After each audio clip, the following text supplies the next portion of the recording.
right, Dom. Second time shouldn't be any worse than the first, right? It can't get much worse than that, my friend. I say we do this thing. Welcome back, everybody, to the Below Average Joe's MMA podcast. It's Monday. Beautiful Monday morning, at least I sure hope so. We're coming at you with another results and recap, this time for UFC 262. We enjoyed these fights so much, we're recording this episode a second time. Yeah, this is factual. And I'm going to be honest, this is the first time we've had to do this in 99 episodes. Welcome to episode 99, everybody. Episode 99, special for a multitude of reasons, and one of those reasons being the first time we've ever had to take two. Have a redo. First time ever. It's crazy. But they say there's a first for everything, Noah, so... Yeah, that is true. I'm glad we get these out of the way before we take our next evolution. Yeah. Starting on Wednesday. Our big leap. However, I think what's also important is just to recognize the multitude of things trying to hold me back from recording this episode. I mean, think about this, Dom. When we first sat down to record, I started the episode by talking about how I broke my microphone. Yes. Because I slipped and fell trying to carry my stuff into the guest room to record, and the cord to the microphone just got all jacked up. So then you have that, and then the reason we have to record a second time is because the mass amount of Wi-Fi blackouts on my end caused our recording to go in and out too many times.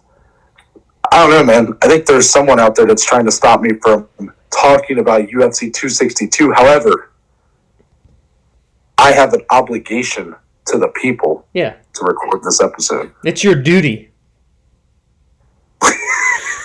Yes, you think that's a funny word, Noah? Huh? Does the word duty make you laugh? Let us know, everyone, if duty makes you guys laugh. Just let us know. Now, what are we again? We're an MMA podcast. We're an MMA podcast. Yeah, MMA podcast. So I think it's time to talk about the news.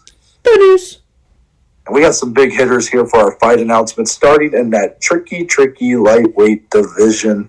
Islam Makhachev. He's looking like the next Khabib, if not even better.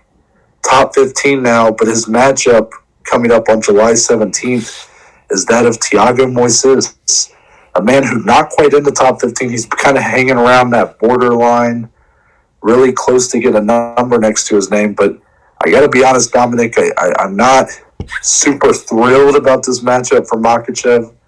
I don't see, outside of just staying active, I don't really see the benefit of taking this fight.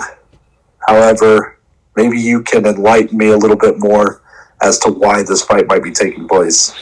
So, I mean, per Islam Makhachev, he has said that both RDA, Rafael dos Anjos, and Paul Felder have turned down fights with him, and so therefore that leaves him with Mr. Thiago Moises, again, not ranked, a very game opponent. He's been not been on the podcast, been featured on the podcast multiple times now, and he is a solid fighter, and he is a young up-and-comer, really starting to grind his way toward that top 15. So this is kind of a coming out party for him should he get a victory. But for Islam, like you said, it's kind of just, we'll just get him a fight here to keep him active. Maybe for him, he's viewing it as, one more little tune-up, quote-unquote, before he gets into that deep water that we see in this top 10 of this lightweight division. It is odd. I definitely didn't see this fight coming. But, I mean, I guess the positive is we get to see him fight again. I mean, if there's anything to take away from it. So, it should be an interesting stylistic fight. But again, it's Islam Makhachev. This dude is for real. And when Daniel Cormier is saying you're the best lightweight in the world, that's got some pretty good weight on it. So, yeah, it's hard to really, I don't want to dismiss this fight. I like the opportunity for Thiago here, a guy who's really had a nice last year and a half or so to his career, really made himself a relevant player as a top 15 level guy right now. And we've been big fans of his rise. He's beaten guys that we're fans of. Michael Johnson back in the summer that he beat Bobby Green, I believe, in his last performance. Those are two guys that we were also kind of hoping to see bounce back. And then he kind of comes in and sort of takes their shine and has now really placed himself You got to think he's right at like 16, if you rank these lightweight fighters. And I don't dislike the fight on paper. I think Thiago's jiu-jitsu can potentially cause some problems when this fight gets to the ground. But all in all, if Islam is really having a hard time getting anybody ranked to take a fight with him, I understand. Just a bit of a surprise, Yeah. Is that the best way to put it? That is the best way to put this fight. Definitely didn't see it coming. However, moving on, we do have a big main event set, this time in the middleweight division. Derek Brunson, everybody's been kind of down this man's greatness for the last year, except for you, Dom. You've been in his corner every step of the way. He's going up against Darren Till, a guy that we're all, as an MMA community, I think we all really like Darren Till. We want to see that man hit his ceiling. However, long way off here. When this matchup happens on August 14th, it's going to be about a year since we last saw him against Robert Whittaker. A lot of injury problems over the last year. What should we expect with this kind of matchup, Dom? And also, what are the title implications potentially? So it's interesting. I'm going to start with Till, because essentially, ever since he's came to this division, it's been looked at as like, okay, if he just gets he came in and got a win over Kelvin, right? We all know that. That was his debut. Then he fought Whittaker last year, lost that via decision. But he still has been looked at ever since that loss as like, okay, if you just get one more win, you're probably going to get a title shot because Israel wants to fight you. You want to fight Izzy. It's two incredible elite level strikers that want to fight. And the UFC is so high on both guys, they would not even blink and they'd make that fight. Everybody wants to see that fight, including myself. For Brunson, he's on a 4-fight win streak. If he were to beat Till, that would be 5 in a row. Hard to deny a guy that's on 5 in a row in this weight class right now. And it would be a rematch against Izzy that I think that's the last time Brunson has lost was against Israel Adesanya. Ever since he's on this win streak. So it's a big fight for both guys. Derek has had numerous KO TKOs, and he's been there and done that against a lot of great guys. But when we're talking Darren Till, again, this is an elite level striker. I see this really playing out like a grappler versus striker, where Brunson honestly is probably going to want to come in and have the same game plan that he did against Holland. Now, I will say Darren Till is probably going to be better off of his back and present more issues, or at least more get-ups than Holland I would say did. He probably gives more resistance to the ground game. Resistance. And so that does make it intriguing, because if Brunson is on the feet with Till, we've seen Brunson, he even got hurt against Holland in that fight on the feet. So Till could easily injure him and wobble him on the feet. That's what makes it an interesting matchup, and it's a great main event. I agree on it being a great main event. Very intriguing fight, especially because Derek Brunson is on a bit of a resurgence. He's on a bit of a comeback right now. We were looking at Derek Brunson as like the gatekeeper of this division, and he's kind of gatekeeped so many people at this point that he's improved his status to be almost a contender. He takes out Edmund Shabazian, who is still one of the most highly touted, I guess you could still call him a prospect in that middleweight division. Yeah, fights this and weekend. Then follows that up by taking out, for some people, 2020's male fighter of the year in Kevin Holland, the guy who went 5-0 in 2020. First time getting a main event slot against Derek Brunson. I know a lot of people, including myself, having high expectations for Holland in 2021. And Brunson manhandled him for 5 rounds. Yeah. Really showed the levels in that grappling, especially. So now you get this matchup with Till, and it's another one where there's clear routes for both men. Brunson does have the grappling advantage. Darren Till's going to have the advantage on the feet. There's no question about either of those. Could Brunson potentially land the perfect shot and knock out Darren Till? Of course, but I'm just saying that there's clear advantages for both guys here. However, Darren Till's takedown defense is underrated at this point, in my opinion, because you look at the Tyron Woodley fight, that's typically why people sort of dismiss Darren Till's takedown defense, but I'm here to say that he got rocked in that fight, and he was basically out on his feet when he started getting taken down. So I wouldn't put too much stock in that. Plus, Tyron Woodley, one of the best welterweights of all time, a great wrestler in his own right. Darren Till in the middleweight division, Kelvin Gastelum was a great test. Gastelum, a guy who's also a great wrestler, great takedowns. Darren Till made him look kind of a bit of a novice at times. Really, really making Kelvin telegraph his takedown attempts. Now, Brunson's got more size to him. He's a bigger, longer guy. So it'll be interesting to see if maybe he can clinch up Darren Till and then drag him to the ground. But I have a hard time seeing it, but I look forward to seeing it because I think this matchup is so intriguing, especially with Darren Till's long layoff at this point. What kind of shape is he going to be in coming in here? Yeah, 100%. The week after, on August 21st, another Fight Night main event in that middleweight division. Dom, I think it's about time we get another middleweight tournament here. I mean, that's what we're getting, right? I mean, we just had the two back-to-backs. A month or so ago, we had Whitaker, Gastelum, and then Vettori and Holland. Was supposed to be Vettori Till, obviously. Now, we moved to August in the fall, and we've got Brunson Till a week later. Paulo Costa and Jared Cannonier, August 21st, Fight Night main event. I'll say this fight has a lot more violence around it. What do you say? Yeah, you got to agree with that. What's so funny is I think a lot of people are going to automatically give the power advantage to Paulo Costa in this fight. And I don't think that's correct at all. If you look at these two's performances, I mean, Jared Cannonier, for some of you that may not know as much about him, he was a guy that was fighting at heavyweight at one time in the UFC, and then probably more notably fought at light heavyweight for a while. So this is a big guy in the middleweight division. Is he as big as Paulo Costa? I'm not going to go that far. But as far as the power in their hands, I actually side with Jared Cannonier in the power advantage. Paulo Costa has never knocked anybody out cold in the UFC. It's his crazy volume. It's the volume, and sure, he has power, don't get me wrong. But it's the volume and the pressure that it overwhelms, it wilts his opponents, guys like Uriah Hall and Johnny Hendricks, and even that fight of the year contender with Yoel Romero, where at times it looked like Yoel was getting hurt by that, but never quite able to finish him. So you have an intriguing matchup here because both guys coming off of disappointing previous performances. I think that's fair to say. Costa's more disappointing than Cannonier's.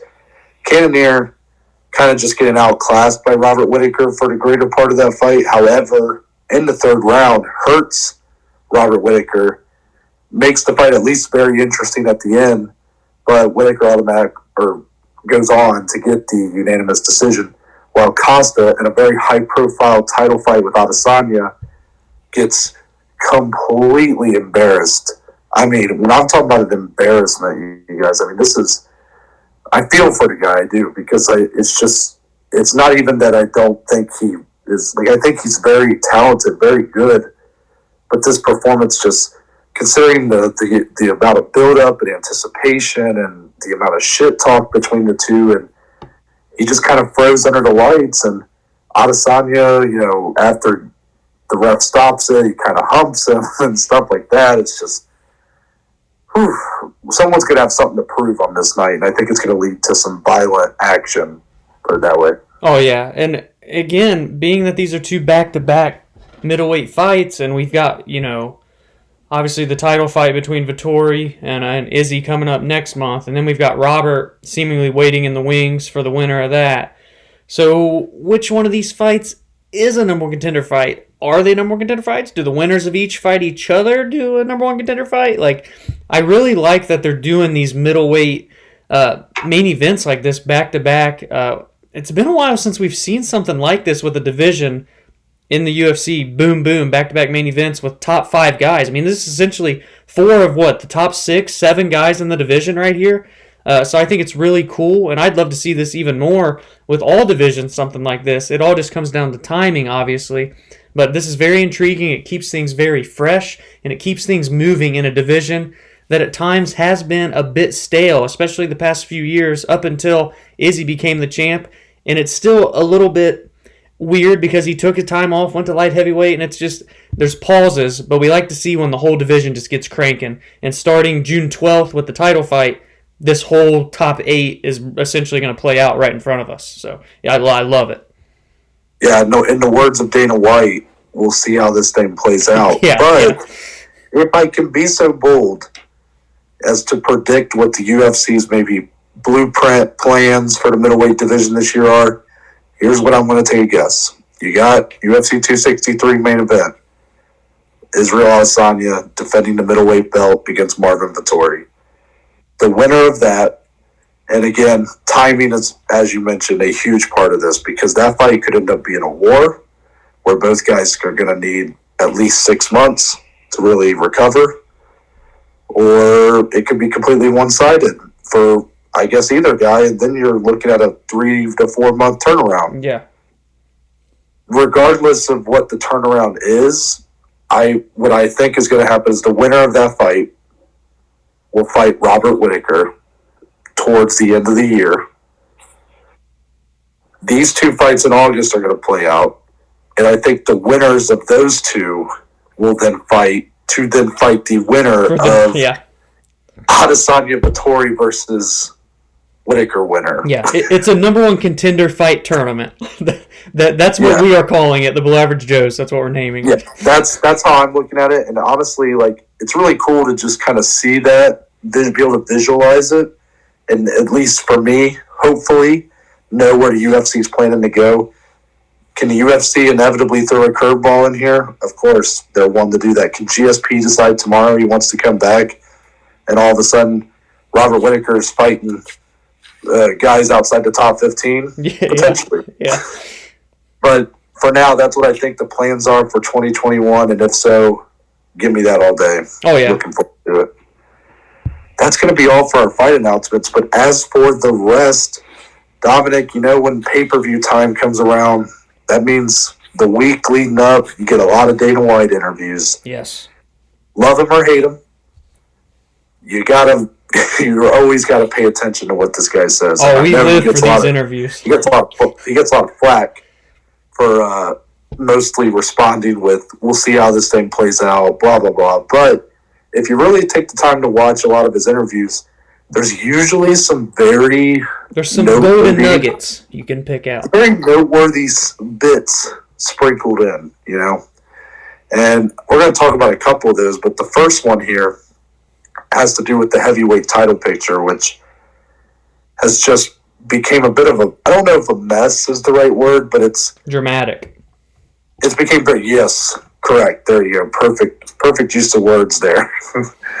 Dramatic. So we where we left off was John Jones is kind of out of the title picture for now. In is Derek Lewis. So you're going to get Francis Ngannou in his first title defense in a rematch with Derek Lewis, a rematch of one of the worst fights of all time. But we kind of hope and expect that the second fight will not play out that same way. However, that's looking like it's going to be the fight. Now, this card that we just had, UFC 262, was in Texas, which is where Derek Lewis is from. He was at the arena for the fight. In interviews, was saying that he hoped to make it official over the course of that weekend. I kind of expect that we're going to get an announcement on a date here soon. However, Dana White in an interview made another I would argue it's a pretty big announcement for the heavyweight division. And, he could change his mind on this. But he said that Stipe Miocic, the former two-time heavyweight champion, the heavyweight GOAT, the man, will get the winner of Ngannou versus Lewis if nothing gets worked out with John Jones. And to kind of add on to that, John made it clear on Twitter he does not want to fight Stipe in the meantime as like a non-title fight, just huge headliner. Right. So a lot to digest there. And, this is probably, to some of you, it might sound pretty obvious that this is the case, but you guys, I'm not so certain that this John Jones UFC beef is going to get worked out anytime soon. So we might be looking at Stipe getting another title fight without having to, I guess, fight to earn it back again, which is, if so, what an alpha that guy is. I guess when you're the most accomplished heavyweight of all time, it just comes with the territory. Yeah, And I don't hate it. Like, obviously I don't, and I might be biased, but when he lost his belt the first time to Daniel Cormier, I thought he did deserve an immediate rematch. He gets it, wins the fight, goes on to win the trilogy. Then he loses in a rematch to Ngannou. Was I necessarily jumping to the presses, yelling from the rooftops that I wanted to see Stipe get an immediate rematch in a trilogy with Ngannou? No, because he kind of got brutalized in that fight. And I love Stipe too much to watch that happen again. However, Stipe has made it clear he's got at least one more fight left in him. He's bulking up. Bulking up to go up about 250. 20 pounds. Yeah. And now it looks like the UFC is planning kind of to continue on with the heavyweight division without Jones. And that means Stipe is going to kind of benefit here and potentially not have to fight anybody in order to get another title fight. So what are your thoughts on all of this, and how do you feel about Stipe and John Jones and really the whole situation? I think it sucks that the next heavyweight title fight is not Ngannou Jones. I mean, that sucks. I mean, I think that fight is gigantic. I think it's an awesome fight. You know, a heavyweight killer with so much hype behind him right now. The UFC sending him on a rocket ship to the moon. John Jones, the greatest light heavyweight of all time, arguably the greatest fighter of all time.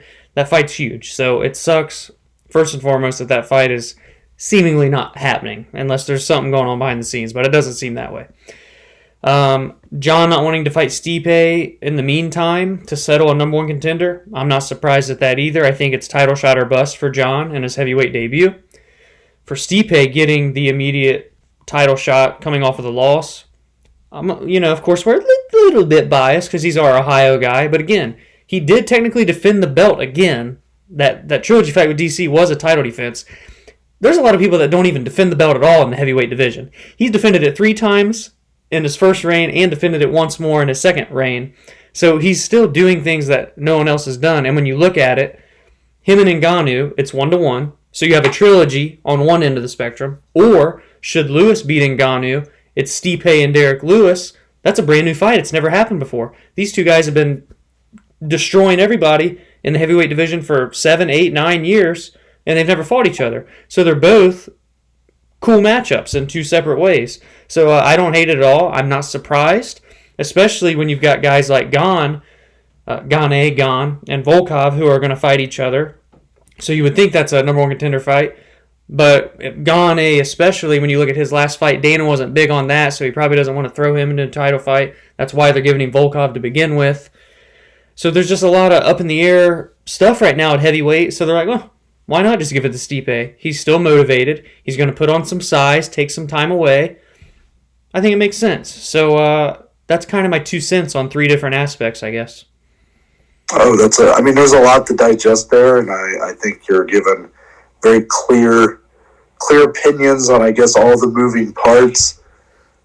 As far as for me, I'm, again, is the fight I want to see at heavyweight right now in Ngannou Jones, like pretty much everybody else, of course. But maybe I'm being a bit too realistic or pessimistic or whatever, but I guess I'm not too upset that we're pivoting to Lewis and Ngannou. It's just, I don't know. It's not that I'm not excited for Jones and Ngannou, but to me, Derek Lewis earned a title shot, and now he's kind of rightfully getting it instead of John Jones. And we're just going to go from there. And if John Jones and the UFC still can't come to, some sort of deal by the end of the year or the beginning of next year, then Stipe will likely be able to, and he's going to get the next title shot. And that's just the way it's going to be. People can not like it. They can be upset by it. But all I'm saying is that it's not going to change anything. I mean, we're all still going to watch these fights. We're still going to be excited for them, regardless of kind of who ends up being in that position. And truth be told, Dom, if you want to look at this from a pay-per-view buys perspective, here's the tough pill to swallow. the difference between having Jones in a title fight with Ngannou and having Derek Lewis or Stipe in a title fight with Ngannou doesn't make that much of a difference. I'm just saying.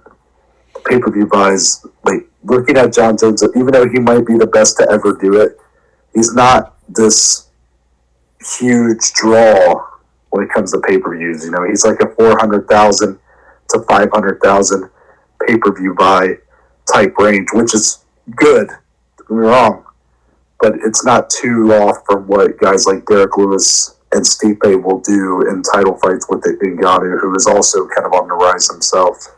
And knock on wood. My desk is wood, so I'm giving it a little knock. Ngannou Lewis 2. Give me, 3, 4, 5 more punches in total, and it's already better than the first one, right? I mean, it can't get much worse than the first fight. So, I mean, I'm trying to just look at all the silver linings that I can here. So, I appreciate that. So that's going to wrap it up here for today's edition of The News. The News. Time to recap some fights. Dominic Solie. We had our 5-fight main card that took place Saturday night.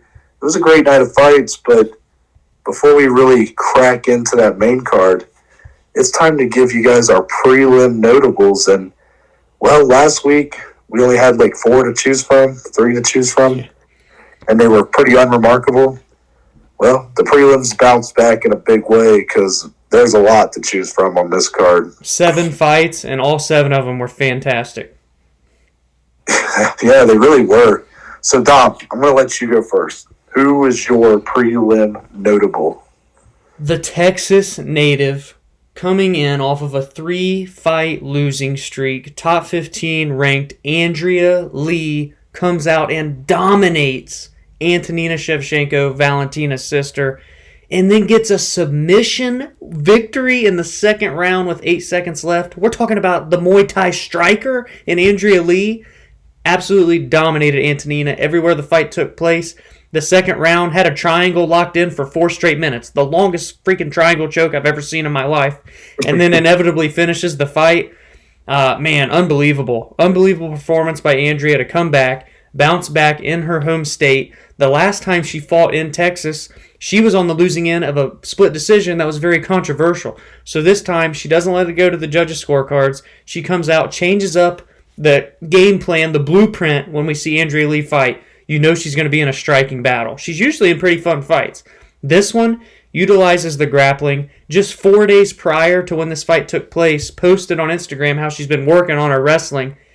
And she showed it here against a game opponent in Antonina, an 11-time Muay Thai world champion, Shevchenko's sister, and put on a clinic, really, and she needed it. Her career in the UFC was on the line. If she would have lost this, that's 4 straight. That's tough for any fighter. And, man, she's my prelim notable. Andrea Lee came out, made a statement. Good for her, and I'm looking forward to see what comes next for her all of a sudden. Really rejuvenated her career and her kind of where she fits into this top 15, top 10 of this division. Yeah, I completely agree on that assessment. And I don't even know if it would be overstating it to mention that this was kind of a must-win for her in some ways. I mean, sure, she's in that top 15. She's right in there. You know, she was at one time when she started out in UFC 3-0. A lot of people looked at her as like a potential title challenger here in the future. However, has dropped 3 straight, a couple of those very close fights. You could even argue she probably won a couple of those. Now 3-3 in the UFC, 3-fight losing streak. If she lost this to Shevchenko, I mean, for all we knew, she could be cut or just kind of in no man's land where she's stuck fighting a lot of really tough up-and-comers potentially. So, big win for her, and to do it in such dominating fashion over a Shevchenko, regardless of if it's the sister of the Queen potential GOAT. Regardless, a big win. And for Antonina, man, she becomes just this puzzle for me on trying to figure out You ain't kidding. how good or bad she is in different aspects of MMA. This woman that got dominated in the grappling by Caitlin Chukagian, okay, that was a big jump up for her. You understand that. Then she goes down and fights Ariane Lipski, who is a good grappler, and out-grapples her, dominates her in the grappling for 2 rounds, wins the fight.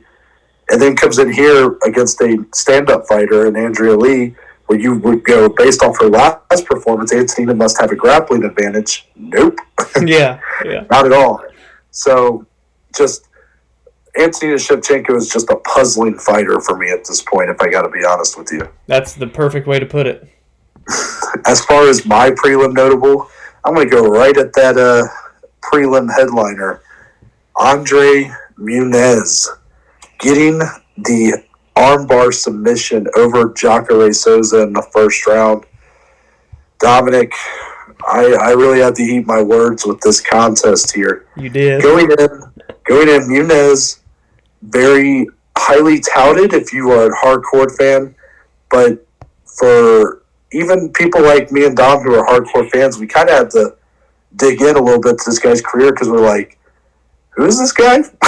And his last win was coming up against Bartosz Fabinski, who is kind of an unremarkable talent right now in his own right. So this is a huge jump up. I don't care if you think Jacare is washed or is too old at this point, whatever. He's still Jacare freaking Souza. And you're going from Bartosz Fabinski to Jacare. I mean, that's night and day type talent progression there. Yeah. However... Oh, go ahead, sorry. No, you're good. Muniz, incredible jiu-jitsu, has made his way to a 20-4 record, but now he's going up against Jacare, and we looked at this fight and go, okay, Jacare might be, he is one of the top 3 or 4 jiu-jitsu practitioners in MMA history. So we go, okay, Muniz is not going to want any part of the grappling with Jacare. So his best route to victory is just kind of get to a fight on the feet, and maybe he'll have some tricks for Jacare, because Jacare's got a lot of power, at least he did at one time, but not the most technical of stand-up fighters. So maybe Muniz could hurt him there. Instead, he went right for the grappling and submitted Jacare. So it broke his forearm in the process. So much so you could hear it snap on the broadcast. Disgusting. And now Muniz has really propped himself to be a force to be reckoned with in this middleweight division. Yeah, 3-0 in the UFC now, 21-4, and getting a win against Jacare Souza no matter what version of Jacare you're fighting. That's a notable win if I've ever seen one. And to do it via submission the way he did is even more impressive. I think he has a pretty high ceiling in Muniz. I really do. I think we see him, honestly, fight a ranked fighter next. If I'm going to be straight with you, I actually completely agree. I want to see him be tested on the feet. That's what I want. I really thought this was going to be the fight to do that. Nope.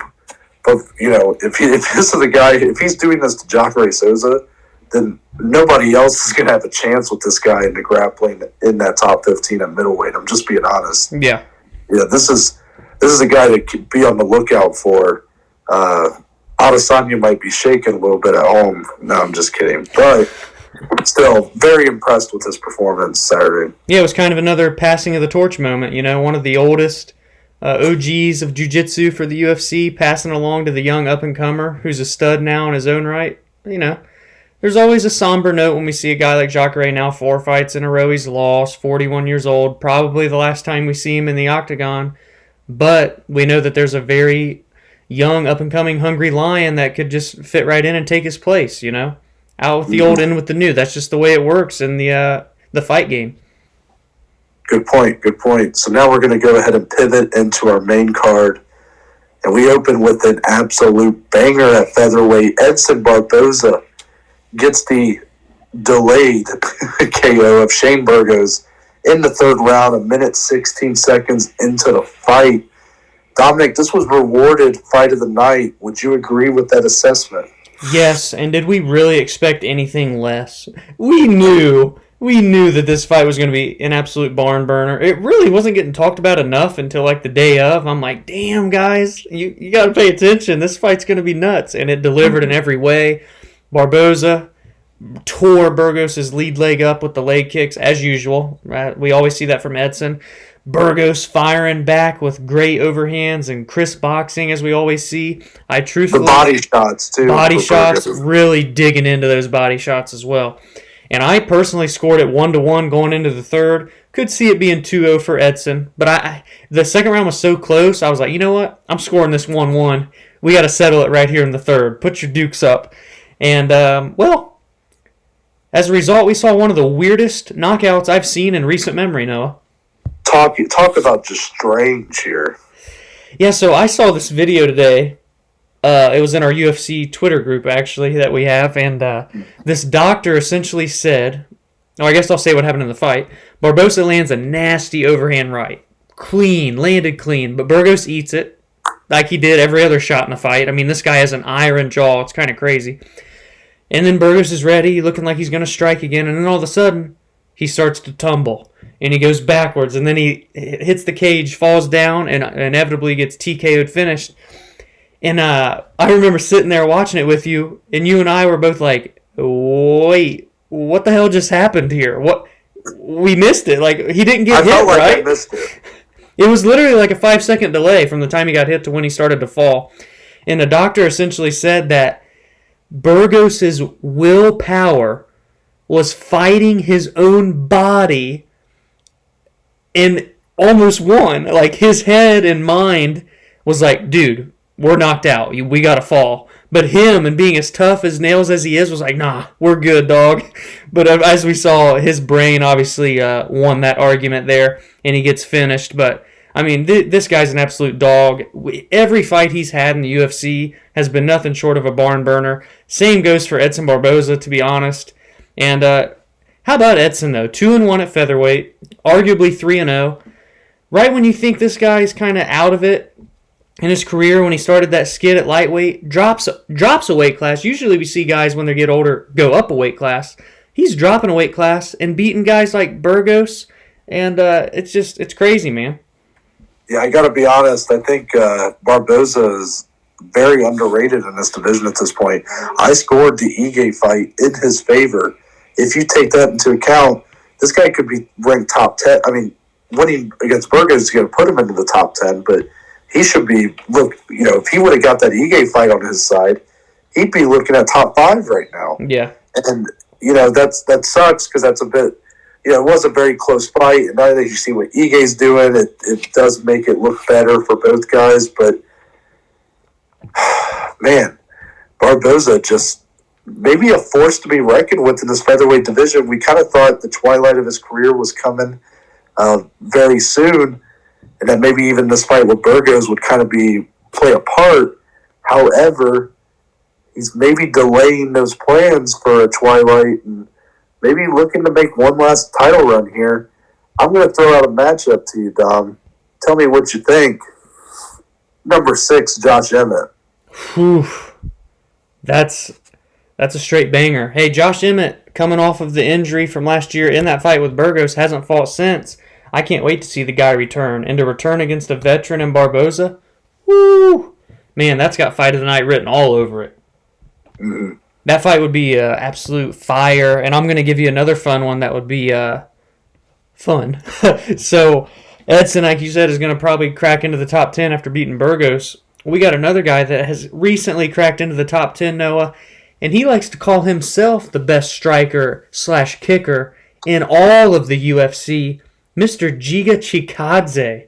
How about he tests really the all-time best kicker in the UFC in Edson Barboza? Let's settle this. Let's see who the best kicker in the UFC is. Let's see these leg kicks and spinning back kicks from Barboza go up against the Giga kick, that brutal liver shot. Let's see who prevails. I say even make that a fight night main event, Noah. Ooh, I love it. I do love that fight. That's a great fight. And if you make that 5 rounds, that becomes just a whole nother fight in itself because we know Barboza is probably one of his weaker aspects has got to be that cardio. Even in this 3-round fight with Burgos at times looking very tired. So a fight with someone like Chikadze or even Arnold Allen or Josh Emmett, these guys who never really seem to tire out over the course of 5 rounds, at least you would assume not, could lead to even a more interesting matchup than a 3-rounder. Now for Burgos, it's tough losing back-to-back like this, but you got to think all that you just mentioned about the knockout, the delayed knockout, why that was the case, and his fight style. This guy's kind of a star in the making. Oh, yeah. Almost a Cub Swanson, Jeremy Stevens type fighter. A guy who just he goes in there and puts on a show for the fans, and he'll win some big fights. He'll lose some fights he should maybe win. But at the end of the day, he's there to kind of service the fans. I don't know how long he can keep up this fight style because he likes to get hit. But if I had to kind of give him his next opponent here, Dom, there's one name that sticks out to me. It's going to be number 11, Sadiq Youssef. Oh, you son of a bitch. You read my mind. Listen, man, I mean, that fight is absolute insanity again. Burgos being a high-volume striker. Sadiq really showed a lot of volume in his fight with Arnold Allen, but at other times has shown to be more of a slower-paced guy, but then he just lands the big power shots. I think that would be a great technical striking battle. And truthfully, just to bounce off of that, because I was going to say Sadiq, but since you took it, I'll give one extra just because, and it's Bryce Mitchell. I think you can't go wrong with either one of those opponents for Burgos. I will say, for Shane's overall health, a fight with Mitchell is probably going to be a little better just because he might not get hit as much. It would be a good test to see where his grappling's at. We know that Burgos has a grappling background. This is a guy that has 5 submission victories in his career. Started out as a wrestler, but he's fallen in love with standing and banging, which obviously that's why he's such a fan favorite. I think him and Bryce Mitchell would be another fun stylistic clash as well. Either one of those guys, I think, honestly, I don't see a different route that the UFC will take with Shane, to be honest. Yeah, by this point, he's definitely earned he's paid in full, if you will. He's earned it. I think it's going to be hard to keep this guy out of these high-profile matchups from here on out. 100%. So now moving on to our women's flyweight fight. Caitlin Chukagian gets the unanimous decision win over Viviane Araújo, 29-28 times 2, and then 30-27. Let's start with the scorecard. That's 30-27 for Chukagian. Whichever judge made that call, may God have mercy on your soul. That's awful. Let's be honest. I get it. Like, it doesn't seem like a big deal because it's like, okay, well, what are you saying that it should have been 29-28 Chukagian? You could score it that way. I personally, and Dom's going to back me up here, we both scored it for Araújo 29-28. Yeah, I scored Honestly, 2-1. I thought it was pretty clear 29-28, if I might add. I agree. I thought the only clear round that Caitlin had was round 3, and I thought rounds 1 and 2 were relatively clear for Vivian, especially round 2. Mm-hmm. Round 2 being the one that is kind of disputed here, at least I think, because round 2 for basically the first even over half of the round, Araújo threatening on the ground, pretty much dominating the position battle. However, when Chukagian's able to get up to her feet with about a minute and a half left in the round, Vivian very tired, gassed looking, and Chukagian does throw a lot, puts a lot of output out there, but doesn't really land anything too clean. And I just argued that it wasn't enough to take the round back. But of course, the judges just see her getting up, and she does the, what do you call it, where she she makes noises when she throws punches. Yeah. So she kind of over dramatizes her striking a little bit. So the judges are probably eating that up, and you get a scorecard like this. And there's a few of these scorecards out there on this card that, quite frankly, were shit. Yeah. And we'll talk about more later. But for Chukagian, where was she? Where did this fight? You think where was her greatest strength at in this fight? Well, as usual, when she wins these decisions, she just utilizes her reach so well. She's 5'9" with super long legs, and she keeps her opponents at bay, and she does that every time she wins these decisions, and all power to her. I mean, if you've got the skills and you recognize the advantage you hold over all these other women, you got to use it. So that was definitely kind of the biggest takeaway for Caitlin, but I still thought Vivian fought a great fight, and again, I thought it was a clear 2-1. She even held her own in the striking. She did struggle to close the distance, obviously, especially in that third round, But outside of that, I thought Viviane still looked very good, and I knew she would. That's why we both predicted her to win this fight. So again, what are you going to do with the judges' scorecards? I don't freaking know. And really, here's a question. What do you do with Caitlin Chukagian, bud? That's a great question. A great question. She's essentially, she's in a very awkward spot because she's hanging around the very top of the division. She's number 2. And the 2 people in front of her dominated her.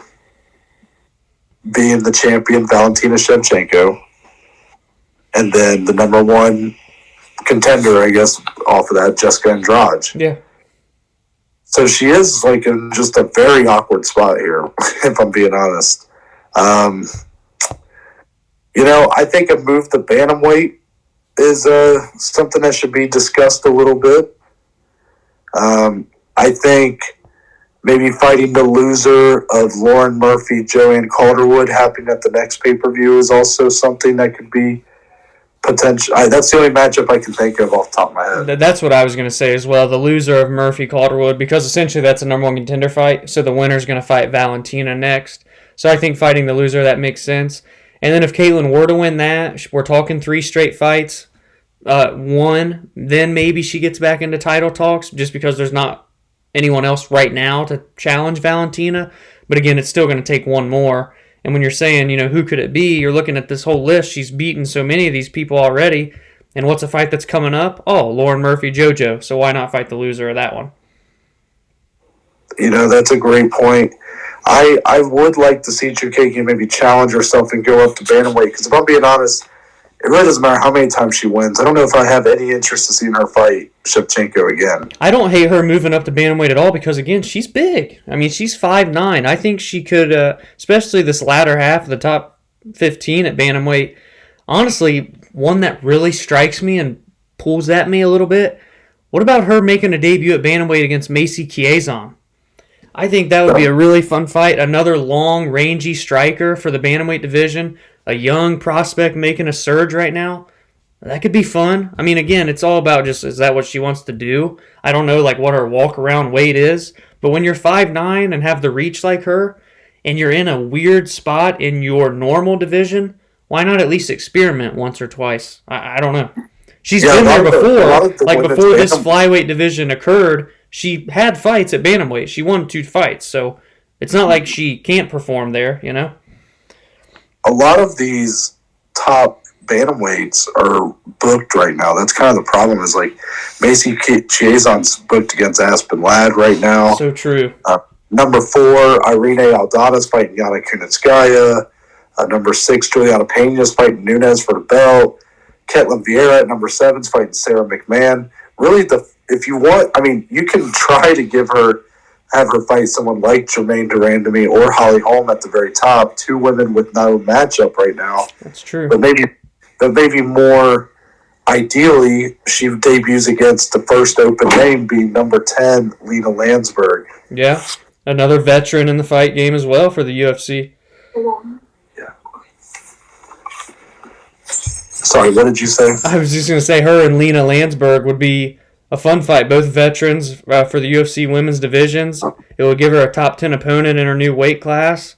We're trying to keep it fresh here for Caitlin, something new, some parity in her career right now, because again, at flyweight, it's just kind of in a lull. Yeah, that's a good way to put it. And I think that could really, project some life into her career at this point. And honestly, I think, truthfully, for Vivian, it's a really easy matchmaking for her. I think you go her and Andrea Lee. I think Andrea coming off of a big win against Antonina. She's ranked 11th. Vivian, number 7, not going to lose a spot considering she went and fought the number 2 girl. They're only a couple spots away. Stylistically, that's a fun striking fight. Now that we know Andrea is a good grappler, could hang with Arujo on the ground, I think you do Vivian, who lost at 262, against Andrea Lee, who's coming off of a win at 262. I actually really like that. I'm tempted to try to find another matchup here that might make a little more sense. That's definitely probably the top of the list, though. I could even see her going up against number 10, Alexa Grasso. Yeah. Another fighter who's kind of really surging right now. And Araujo got as close as really anybody has to beating Chukagian outside of the champion and an Andrade. So she still should be highly regarded as a top level fighter in this division, in my opinion. 100%. And again, someone who's finished 70% of her wins, she's got the skill, and I think she does make another run at that top 3, top 2 here in a couple fights for sure. Mm-hmm. Next, we have a weird fight here. It ended up being a catchweight. So these are 2 top 15 flyweights in Rogerio Bontorin and Matt Schnell. Bontorin gets the unanimous decision win, 30-27 times 2, and then 29-28. However, since this fight kind of got made in pretty short notice, this fight was agreed to be at bantamweight, 135 pounds. That's 10 pounds higher than flyweight. And then Bontorin still misses weight by 1 pound. So it ended up being kind of a weird setup to get this fight. Overall, what were your thoughts? I thought it ended up being a pretty good fight. One that Bontorin actually showed me more on the feet than I was expecting. I really thought Schnell would have the clear advantage there since he looked so comfortable in some of his improvements in his stand-up against Tyson Nam. But Bontorin really showing a complete performance here. I was very pleased. Well, it was one of these fights, again, where 2 guys that have a ton of submission victories and are good on the ground just stand and bang for 3 rounds, and that's what this was. A lot of very fast combinations, good shots landed on both ends, but Bontorin definitely had some bigger moments. Hurt Schnell multiple times. Schnell, of course, had his moments as well. The Houston native, which was cool. The crowd loved him when they announced him out, which is always nice. But Bontorin did look good in this fight. It sucks he missed weight. I think it's a red flag. I know Joe Rogan said he walks around at like 165, which, man, when you're a normal 125-pound fighter, you're walking around 40 pounds heavier than your fighting weight. That's a tough cut. And it obviously showed when you take a fight 10 pounds up and still miss by 1 pound. That definitely needs some work, I'd have to say. However, we do have 2 top 10 flyweights. They fought each other regardless of the weight class. What do you think is next for Bontorin, the winner here? As far as who's next, I'm going to go. I think he could turn around pretty quick here, considering I don't think he took too much damage. And as far as who's open right now, I'm very tempted to say number 4, Alex Perez. He's open, hasn't fought since he lost in the title fight to Davison. And Bontorin had a big bounce back here. And he's there's not many guys in front of him that are open as far as current matchups, and Perez seems to make the most sense. Yeah, I think that would be a really fun fight. Stylistically, a lot of X's and O's that could go into that one because Perez likes to stand and bang too, but also a great grappler. Bontorin, he's going to welcome you to the ground. And on the feet, it could be a fun back-and-forth fight. I love everything about that. For parity and to give one extra option, as we like to do. And again, I don't even like saying this, but Joey B, are you done? Are you going to fight again? What's the deal? If you want to fight again, Rogerio Bontorin versus Joseph Benavidez would be fun. A good way for Bontorin to get a big name on his resume. And for Joseph, he wants to retire on a win, as far as I've heard him say. So why not fight a game fighter in Bontorin? Potentially finish your career with a dub there. I think that would be a fun stylistic fight as well. Yeah, I was very tempted to go with the Benavidez fight as well. You know, I have a feeling Benavidez is going to want to. I think he's really committed to getting that one more win in the octagon. So this matchup could really make a lot of sense because I think it might be one that, you know, Benavidez does have some favorable, I think, matchups there to Bontorin. So I think it could be an interesting back and forth. And, you know, go ahead. As far as the loser, Matt Schnell. Number 8 coming in here, he's going to flip with Bontorin and be number 9. There's a matchup happening next week on that Rob Font Cody Garbrandt card between 2 guys in the top 15.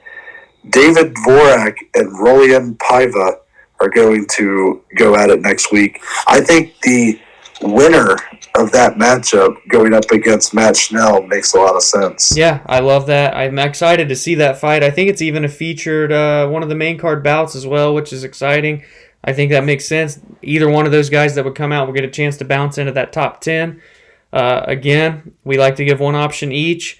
If it's not the winner of that fight, I think you go Schnell and Sue Matarese. I think that would be a fun stylistic fight. Matarese, very long, rangy striker.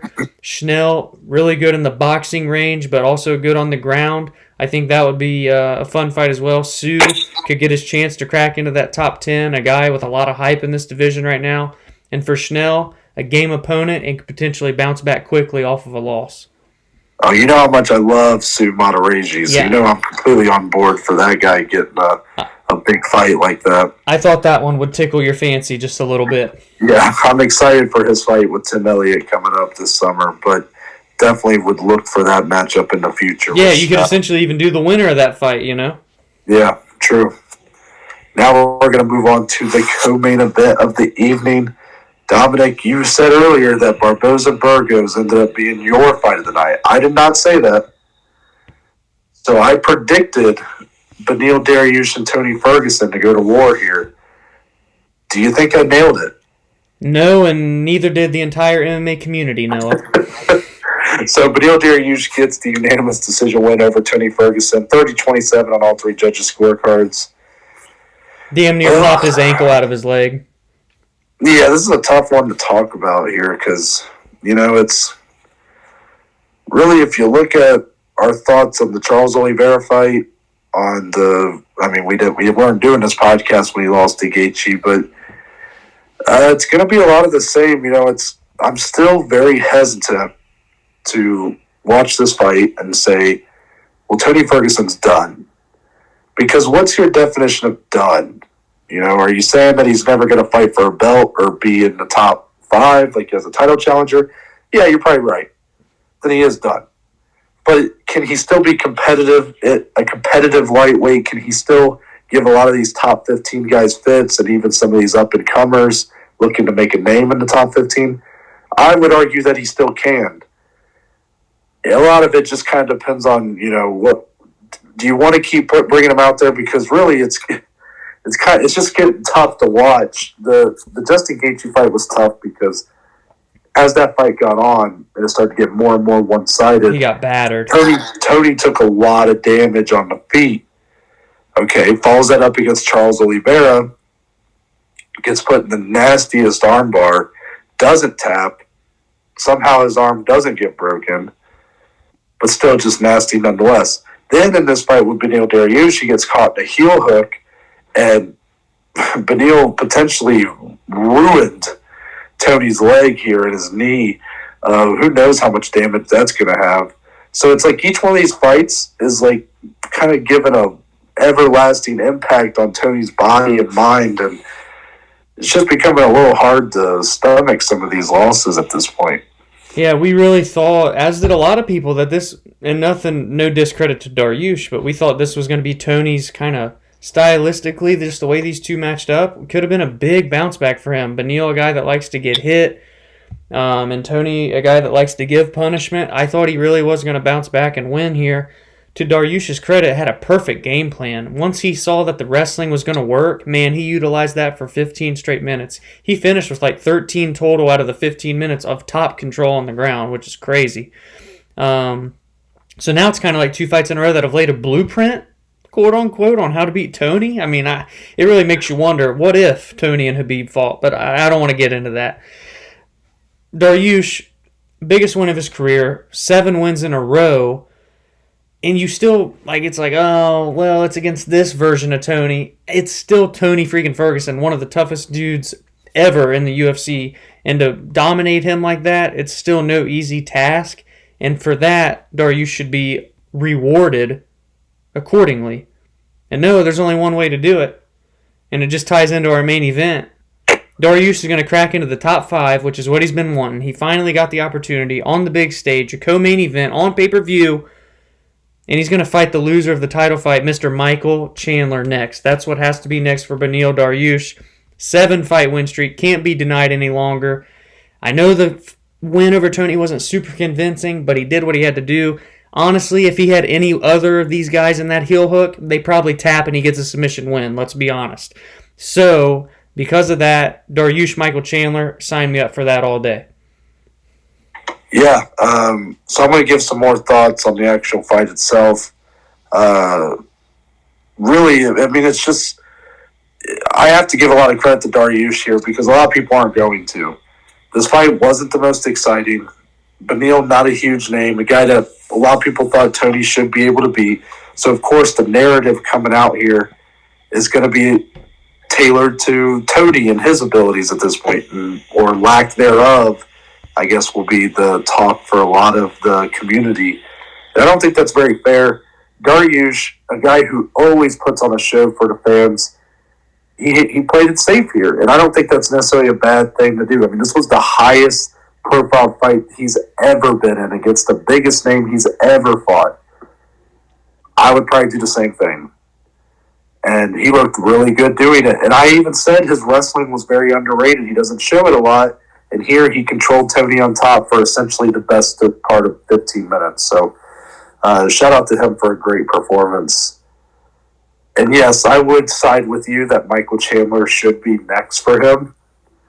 But like you mentioned, we've kind of been on the same page with our, matchups here. So I'm going to give one more.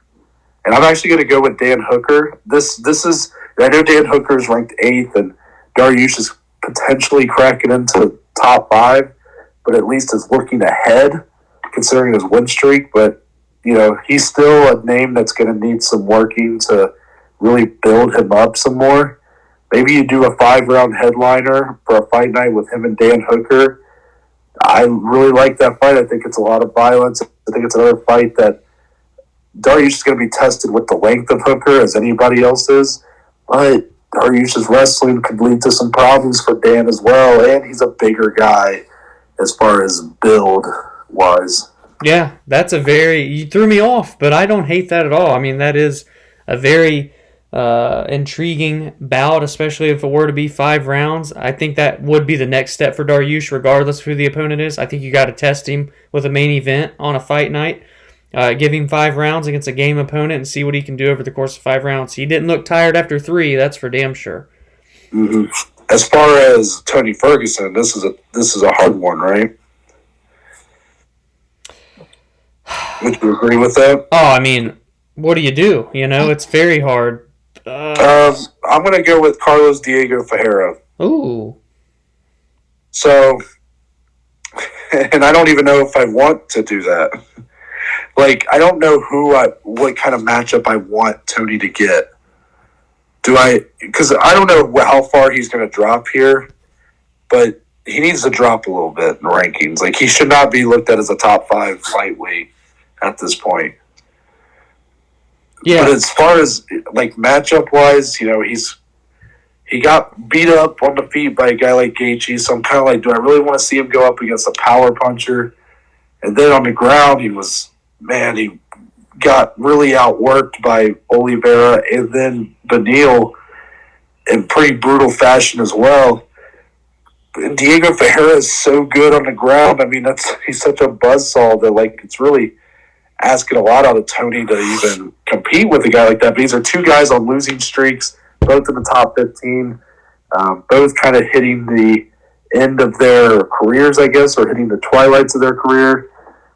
That's the matchup I'm going to go with. I don't feel very good about it, though, if I'm being honest. Yeah, so, I mean, I think kind of this next step for Tony, let's get him off of a pay-per-view. We get him a fight night main event against Mr. Paul Felder. I think 2 veterans, been there and done that, and they're both kind of, especially Felder just seems to kind of be looking for those big fights right now. He has title aspirations, of course. He's ranked 10th. But you got to start with someone, right? And it's 2 guys that have never fought before, 2 game opponents. It would be a pretty violent fight, at least I'd have to imagine in my head. Felder's that great Muay Thai striker. Tony, the buzzsaw puzzle that he is. You never know what you're going to get with him. I think Ferguson-Felder is a perfect fight night main event.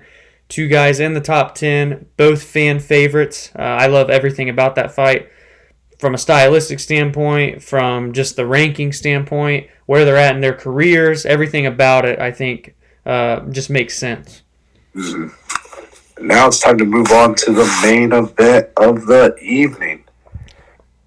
And we have the first new lightweight champion, the since 2018. The reign of Khabib is officially over. And who climbs out on top of the mountain? Charles Oliveira in his 28th UFC fight gets the TKO of Michael Chandler 19 seconds into the second round. Dominic, this is my fight of the night. I love this fight. I love everything about this fight. This is the reason why I watch MMA, the back and forth. Both guys really wanting this thing, both getting hurt at times, both being compromised positions at times and looking for ways out. If I can visualize this entire fight. It starts with the leg kicks of Oliveira kind of causing Chandler to drop and things like that. And then you got that takedown where Chandler gets a guillotine choke on Oliveira, looks very tight. Oliveira sneaks out. Chandler, being the wrestler, sticking to kind of his wrestling mentality, gives up his back, which against a Brazilian like Charles Oliveira is essentially a death sentence. Oliveira holds his back. Chandler jumps backwards and lands on Oliveira. Oliveira holds on, but then somehow Chandler's able to get out of the body triangle. I don't know if I've ever seen someone get out of one of those, by the way. Very hard to do. Chandler gets out, nearly knocks out Oliveira on the feet, hurts him bad, looking very reminiscent of the Dan Hooker fight. Oliveira able to hold on, pull guard, bring Chandler into his guard, gets through the first round. Everything, all signs pointing to Chandler to be potentially take over the fight. Second round starts. Oliveira lands a nasty left hook, drops Chandler, and from there, that was pretty much all she wrote. Oliveira essentially chases him down, hits him with a few more shots, and that's all she wrote. Oliveira, and new. Pretty impressive for a jiu-jitsu guy, huh, Noah? I'll say that. Is this guy just the absolute, just epitome of coming from nothing and making the most of every opportunity? 28 UFC fights it took to win UFC gold, the most in UFC history. I finally fact-checked it. It took Bisping 26. So it took Oliveira 2 more fights to win UFC gold.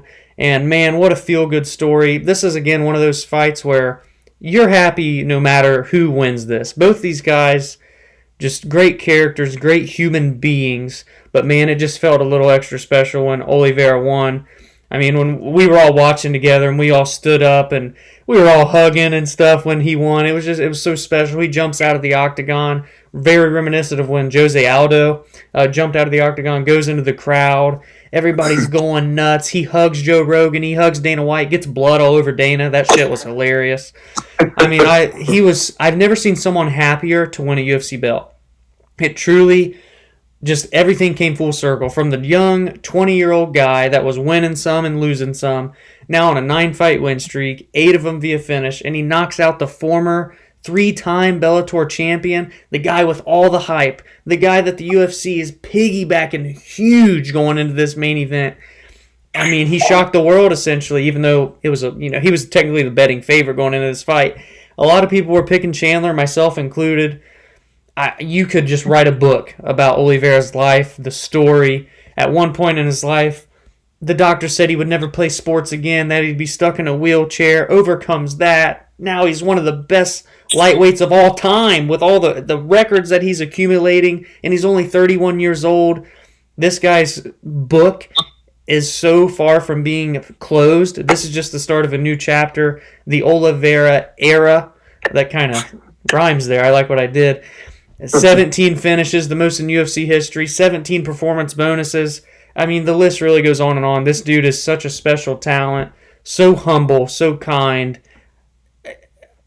Did I paint the picture for you, Noah? Yeah, and let's even add to it. I mean, this is a guy who started at lightweight, but quickly transitioned to trying to be a featherweight in the UFC as a young, early 20s man. Goes 7-5 in the UFC as a featherweight. Misses weight 4 times in that span.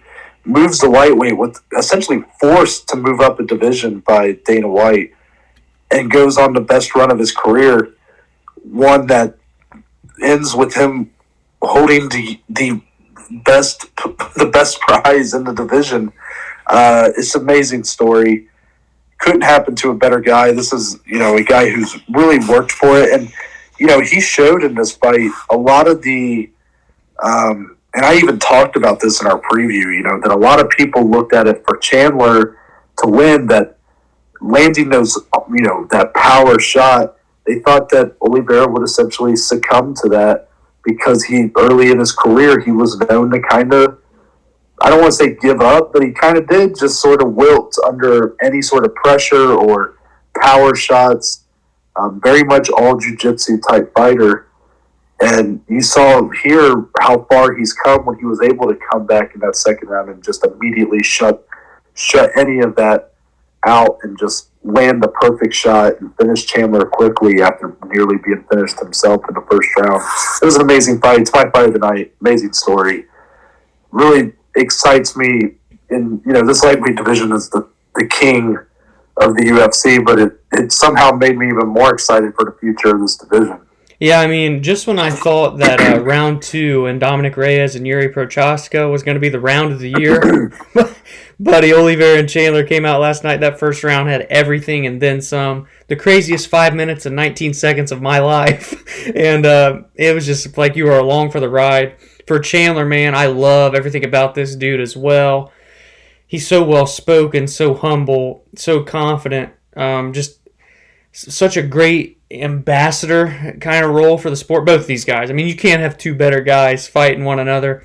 Well, Dom, we made it very clear that no matter who won or who lost, we were going to be happy for the winner and sad for the loser. So, if the roles were reversed, I'd be saying the same thing about Michael Chandler. If there's one thing we can agree on, Dom, I think we're just glad that Patricio Pitbull is not claiming to be the best lightweight in the world right now. Yeah, I'm glad there wasn't some ugly Bellator shit talk going on last night. He, congratulated Oliveira, both Brazilian champions. I respect that very much. And again, it's kind of the new era, the new chapter. The Khabib era is done. I mean, it officially ended at 19 seconds into that second round last night when this belt got strapped around Charles Oliveira's waist. And I can't help but just be so ecstatic for the future and what all the great fights that are going to happen in this division in the next year or so. I mean, dude, you can match up anyone and you're like, dude, this is probably a fight of the year contender. That's how this division is right now. It's crazy.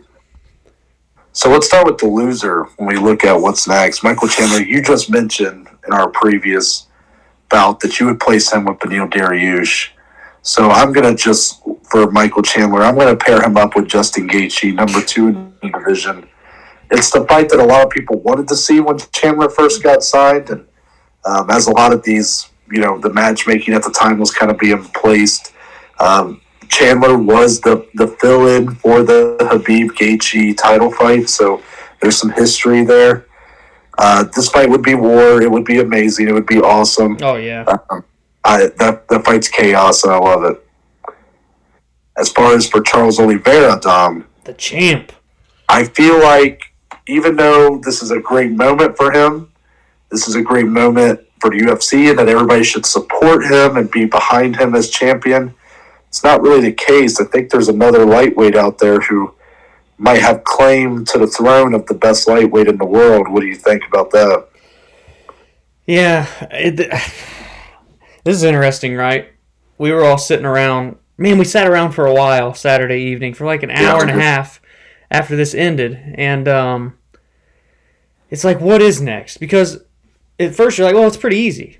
Dustin Poirier was going to fight for this belt against Charles. He turned it down for the trilogy with Conor. I respect it. Chase the bread. So it's seemingly like, okay, well, Poirier-Conor, the trilogy in July, that's the number one contender fight, right?